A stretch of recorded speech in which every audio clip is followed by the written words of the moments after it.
Okay, hello YouTube. Today we're going to be going over the King's Gambit with e4, e5, f4 begins the King's Gambit. And what we're going to be taking a look at today is what do we do if black defends the King's Gambit like a beginner? What do we do if they play this move pawn to d6, which is the most common way to defend against the King's Gambit that we'll see at the club level when they decide that they want to decline the Gambit.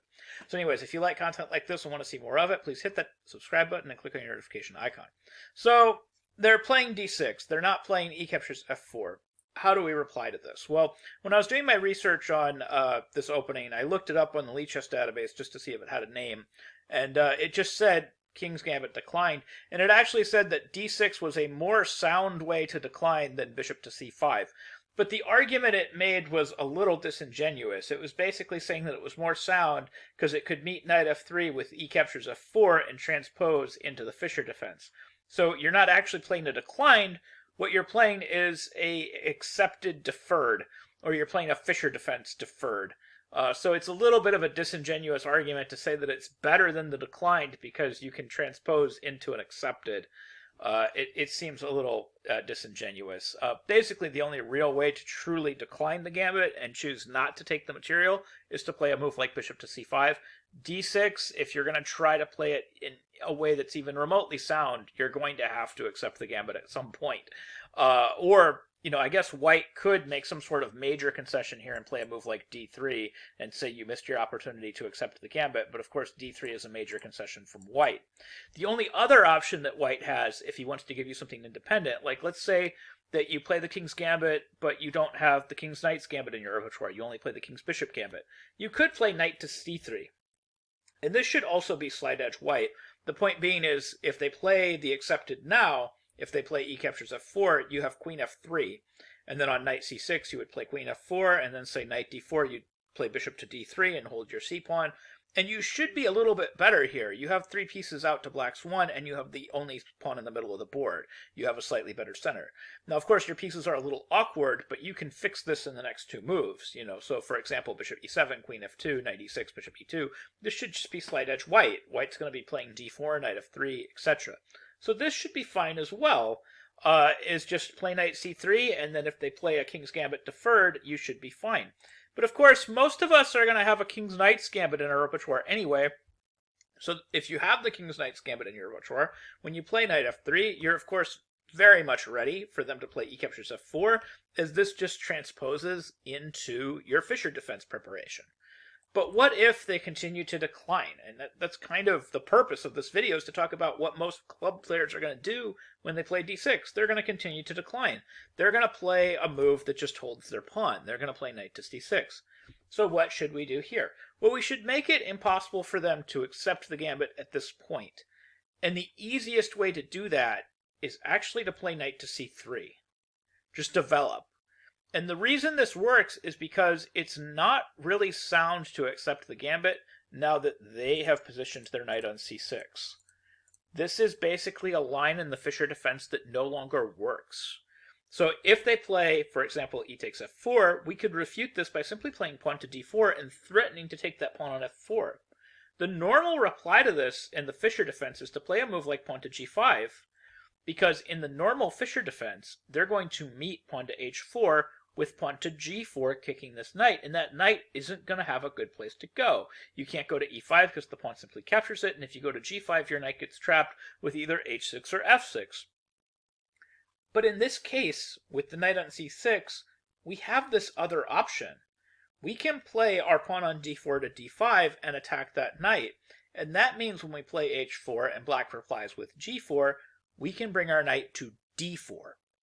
And that is a really good square, and that should mean that we have an advantage. Furthermore, we can make that advantage even bigger. If after knight e5, we insert one more move. We can play bishop to b5 check, and then after bishop d7, and then say knight d7, now h4 is extremely powerful. Note that there's this pin here.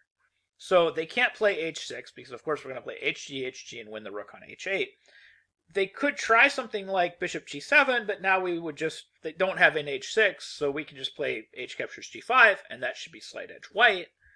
So that means they're going to have to try their normal pawn to g4, but here pawn to g4 is almost a laughable move.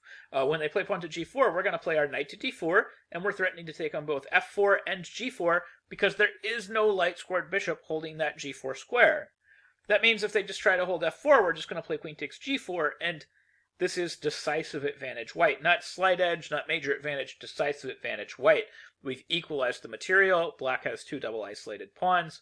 This is decisive advantage white all day long.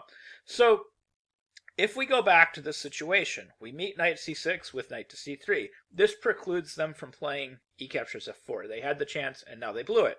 So what do we do if they just make a normal developing move? What if they play something like knight f6? And of course, this isn't the only normal developing move they could make, but this is one of them. Well, here, we can just sort of transpose into a position that we might see out of, say, a Philidor defense, or a Hungarian, or a Ruy Lopez-Steinitz variation. It's all basically the same pawn structure. We can play pawn to d4. And of course, this again defends our f4 pawn. So now, of course, if ef4, bishop f4, we're doing great. So what happens if they play e captures d4, which is, of course, what everybody's going to play? We can play knight takes d4, bishop e7. We can take on c6, double their pawns, knight takes c6. How does this compare to a normal Philidor defense pawn structure? Well, in this case, white's actually doing a little bit better than normal. And the reason for that is, let's say you have like a Hungarian, like where you've played bishop c4 and then they play bishop e7. Well, at the very least, you've committed your bishop to c4. So it's going to take a tempo to put it anywhere other than c4, so hopefully c4 is the right place. We have played pawn to f4 in this case, which means that e4 is going to become a little weaker down the road. So like castles kingside and then rook on f8 to e8. But again, we haven't committed this bishop. We haven't wasted a tempo moving this bishop on f1 yet. So that means that we can position our bishop appropriately on the d3 square and protect that potential weakness on e4. That means that f4 can only really help us. And this is an important concept to understand, that f4 is ideally placed for how we're planning to finish our development. And I know a lot of you are looking at this going, how do I finish my development? If, for example, black plays bishop to g4, I need to move my queen. I don't want to undevelop. Where do I move my queen? I'm going to have to move my queen to d2. As a matter of fact, this was ideal. You'd like to move your queen to d4. Because believe it or not, you had no intention of developing this bishop on c1 to the e3 square, where it was going to be subject to a pin after castles kingside and then rook f8 to e8, pinning that pawn to the bishop, and making a whole lot of awkward problems. It's not ideal with the way that you already have your pawn structure set up. The way that you already have your pawn structure set up, the ideal thing to do is to develop this bishop to the long diagonal. Now, that being said, you have a couple moves that you can make before you even decide to do that. You should just castle. After they castle, you should castle.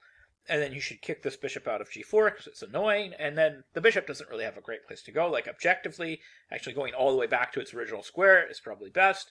And now, finally, you're going to play b3 with the intention of simply putting your bishop on the b2 square and having both of your bishops on these long diagonals. And with the pawn on f4, you're threatening to play e5 at some point with some pretty significant force. So, for example, bishop f8, bishop b2, this should just be major advantage white. Not slight edge, but major advantage white.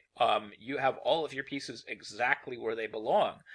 You can play rook to e1, rook e3, rook g3 if you want. At some point you can play e5. You're going to open up both of these bishops on these slicing and dicing diagonals that are both aimed at the black king. So this is a very good version of the Philidor for white. And it's probably the version of the Philidor that you should be playing if you're playing the King's Gambit and they decline that gambit like a beginner.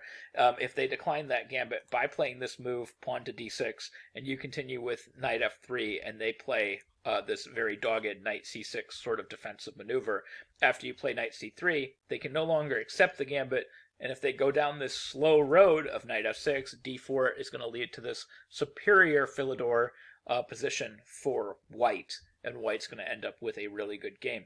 So that's how you meet sort of the beginner's approach to declining the King's Gambit. That's what we're going to do to try to beat it. So anyways, hope you found this video helpful. Hope you learned something new about chess, and I hope you can use some of these ideas in your own games. Thank you very much for watching.